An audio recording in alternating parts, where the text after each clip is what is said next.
결국엔 첫째 며느리는 포기하고 돌아갑니다. 그러나 둘째 며느리는 자, 오늘 이야기의 주인공은 정말 제대로 망한 여자의 이야기입니다. 이 여자는 부푼 꿈을 안고 남편과 함께 두 아들을 데리고 이민을 갑니다. 머나먼 타국 땅에서 열심히 적응하며 살아가던 어느 날 그만 자신의 남편이 죽는 사고를 당하게 됩니다.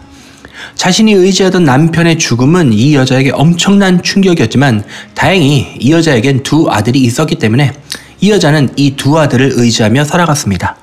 그러던 중 이 두 아들은 그 이민한 나라에서 아내를 얻게 되었으며 그렇게 알콩달콩 살아가던 중 그러던 어느 날 글쎄 그 두 아들 또한 사고로 죽게 됩니다. 남편도 죽고 아들도 죽은 이 여자, 이제 남은 것이라곤 두 며느리만 남았습니다.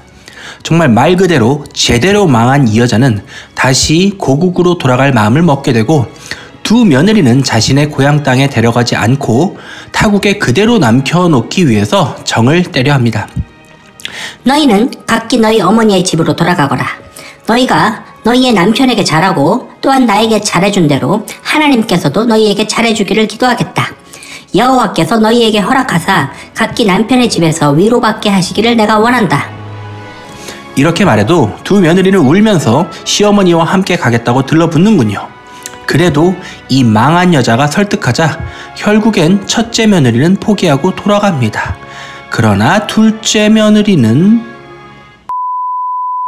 네, 눈치채셨나요?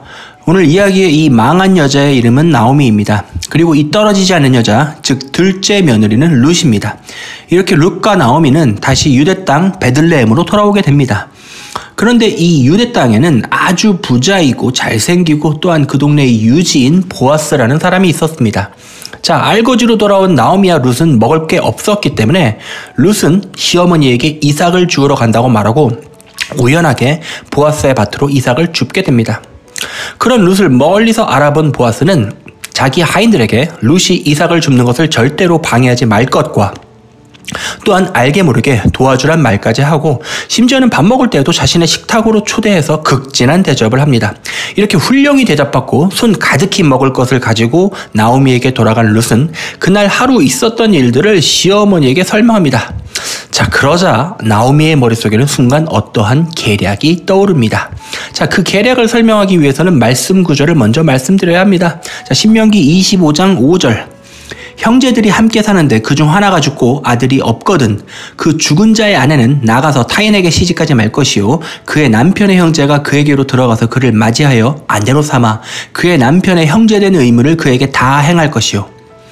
자, 이 신명기 말씀은 가계를 계속해서 지속하게 하기 위해서 하나님께서 유대인들에게 주신 말씀입니다. 그래서 남편이 죽은 미망이는 남편의 친척이 그 가계를 이어줄 수 있는 법이 있지요. 그런데 나오미는 이미 너무 늙어서 자신이 결혼하고 또 자식을 생산하기는 힘드니 자신의 며느리를 이용해서 자신의 현재 상황을 타개할 비책을 생각하게 됩니다. 자, 그럼 다시 원래의 상황으로 돌아와서 나오미는 룻에게 이렇게 말합니다. 네가 오늘 열심히 이삭 줍기를 하던 밭의 주인은 보아스란 사람인데 이 사람은 우리 친척이야. 그가 오늘 밤에 보리타작 할 거고 너는 꽃단장하고 타작마당에 가서 잘 숨어있다가 그가 자려고 누는 곳에 그가 들어가서 잠들면 그의 이불 속으로 쏙 하고 들어가거라. 네, 요즘 기준에서는 막장도 이런 막장이 없습니다. 어쨌든 룻은 나오미의 계략을 다 이해했네요. 그리고는 시어머니가 말한 대로 상황이 진행됩니다. 보아스는 타작마당이 흥겨웠는지 먹고 마시고 하다가 이내 피곤해서 곡식 단더미 끝에 가서 자려고 눕습니다. 그리고 룻은 그때를 기다렸다 보아스의 이불 속으로 쏙 하고 들어갑니다. 잘 자던 보아스가 무언가 이상함을 느끼고는 자기 이불 속에 들어가 있는 여자를 감지합니다. 그녀는 다름 아닌 룻, 거기다 꽃단장을 했네요. 이미 룻을 멀리서 바라보면서 흠모하고 있던 보아스는 그녀를 아내로 받아들이기 전에 자신보다 서열상으로 앞서는 친척에게 먼저 물어봐야 한다고 하고 그 다음날 이스라엘의 10장로 앞에서 그 사람에게 의사를 묻지만 그는 자신이 손해볼까 걱정된다면서 룻을 아내로 받아들이기를 원치 않습니다. 그 이유는 이렇습니다. 단순히 룻을 아내로 삼는 것이 아니라 그의 어미인 나오미의 원래의 재산인 땅을 사서 죽은 자의 기업을 이어줘야 하기 때문에 그는 그런 경제적인 손해를 감수할 생각이 없었던 겁니다. 그래서 차례가 돌아온 보아스는 룻을 아내로 맞아들여 죽은 자의 기업을 물을 권리를 자신이 행하겠다고 하고 모든 장로들 앞에서 서원합니다. 그래서 보아스와 룻은 결혼하고 아이를 낳았는데 이 아이의 이름은 오벳입니다. 그런데 이 오벳은 예수님의 계보에 오르는 인물로 다윗 왕의 아버지인 이새의 아버지입니다. 자, 어떤가요?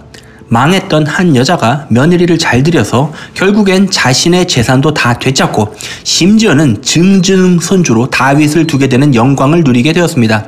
자, 오늘 얘기는 여기까지입니다. 어떠신가요? 그러나 사실 진짜 이야기는 다음에 나올 2부에서 진행됩니다.